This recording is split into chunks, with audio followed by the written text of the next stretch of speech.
Hello বন্ধুগণ, কেমন আছেন সবাই? অনেকদিন পর বাড়িতে যাচ্ছি ছুটিতে। মনের মধ্যে আলাদা একটা ফিলিংস কাজ করছে, কারণ আমরা সহজে ছুটি পাই না। ছুটিটা একটা সোনার হরিণের মতো। তো এবার বাড়িতে যাচ্ছি, মূলত আমাদের বাড়ির পিছনে একটা পুকুর আছে, সেখান থেকে মাছ ধরবো। সেই উদ্দেশ্যেই মূলত বাড়িতে যাওয়া। তো যে কথা সেই কাজ, আমরা খুব ভোরে মাছ ধরা শুরু করে দিয়েছি, আপনারা দেখতে পাচ্ছেন। এটা হচ্ছে আমাদের বাড়ির পিছনের পুকুর। এখানে আমরা গত বছর কিছু মাছ ছেড়েছিলাম, যেটা হচ্ছে আমাদের বাড়ির পিছনেই। তো খুব সকালেই আমরা আমাদের মাছ ধরা শুরু করেছি। শীতের সকাল, তারপরেও কিছু করার নেই, কারণ ছুটি খুব অল্প। আর এই অল্প সময়ের মধ্যে আমার সবগুলো কাজ শেষ করে আবার ফিরতে হবে আমার কর্মস্থলে। যাই হোক, দেখতে পাচ্ছেন এখন হয়তো বা পুকুরটা অনেক ছোট, কিন্তু বর্ষাকালে এখানে এই পুকুরটাতে প্রচুর পরিমাণে পানি হয়, এবং আমাদের আশেপাশে যে জমিগুলো আছে সবগুলোতে পানিতে ভরে যায়, যার কারণে প্রায় এই 10 কাঠা কিংবা 15 কাঠার পুকুর হয়ে যায় প্রায় 5 একরের মতো।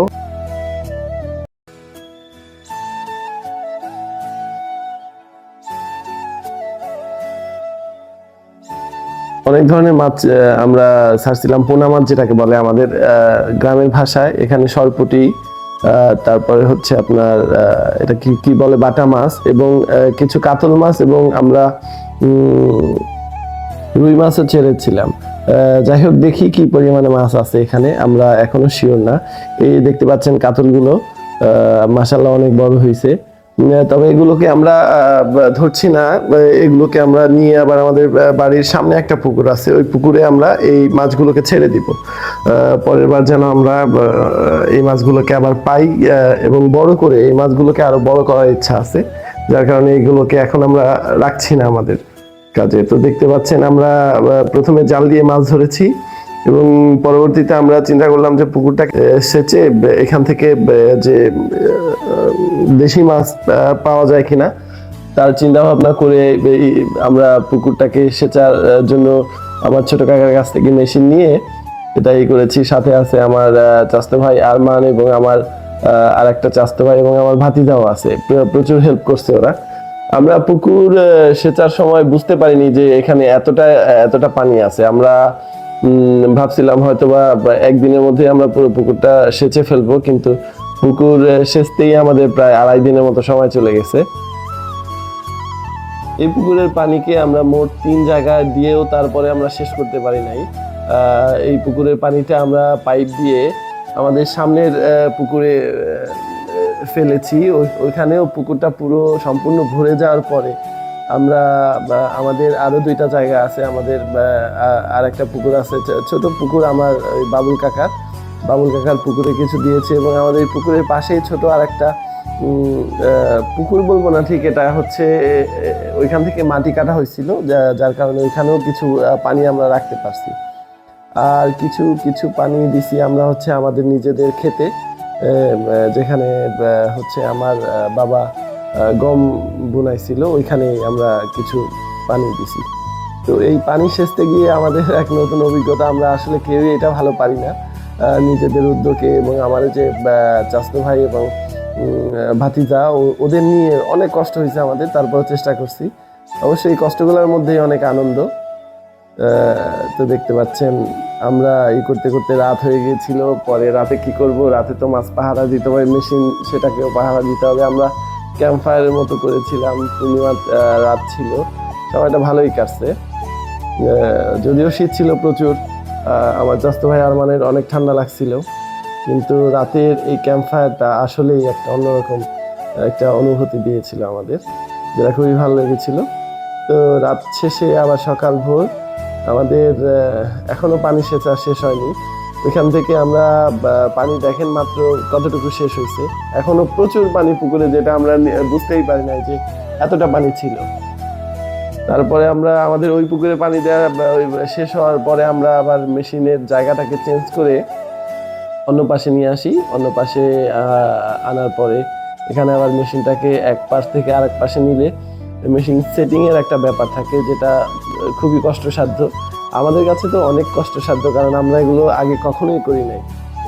তো তো আমরা চাচাতো ভাইয়েরা এবং আমার ভাতিজা ওরা ছিল, আমার ছোট চাচা, এরা প্রচুর হেল্প করছে আমাদের। আমরা তো প্রথমে হালই ছেড়ে দিয়েছিলাম যে এটা হয়তো বা আমাদের দ্বারা হবে না, কিন্তু যাই হোক পরবর্তীতে আমরা আবার নিজেদের মোটিভেট করে আবার আমরা শুরু করি। তো পরের দিন আমাদের সাথে যুক্ত হয়েছিল আমার আরেক চাচাতো ভাই সোহান, খুবই ভালো ছেলে। ও প্রচুর হেল্প করছে আমাদের ওই দিন, নিজে থেকে মেশিনটাকে সেটিং করে দিছে।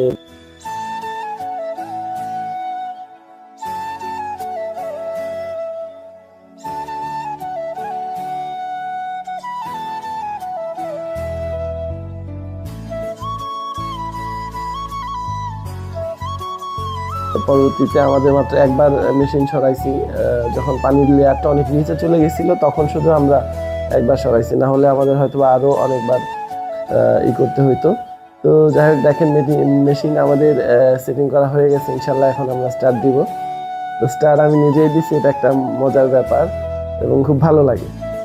যারা হয়তো বা এগুলো করেন তারা জানেন, আমার কাছে ভালোই লাগছে।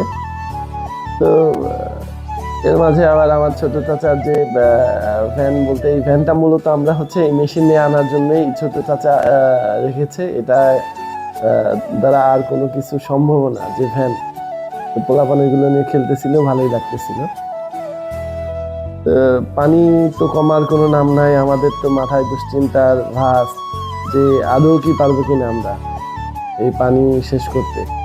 এর মাঝে কিন্তু আরো একটা দিন চলে গেছে যেটা ভিডিও করা হয়নি, কারণ আমরা বুঝতেই পারিনি যে এতটা সময় লাগবে। যাই হোক, তো শেষে আমরা আমাদের সেই মাহেন্দ্রক্ষণ পানি কমছে, তাও পরের দিন 1:30টার পরে। তো এরপরে আমরা প্রথমে ভাবছিলাম যে আমরা নিজেরা নামবো না, দুজন লোক রাখছিলাম যারা আমাদের মাছ ধরে দিবে, কিন্তু মাছ দেখার পরে আর নিজেদেরকে সামলাই রাখতে পারি নাই। আমি, আমার চাচাতো ভাই, আমার ভাতিজা আর একটা চাচাতো ভাই, এরা নেমে পড়ি।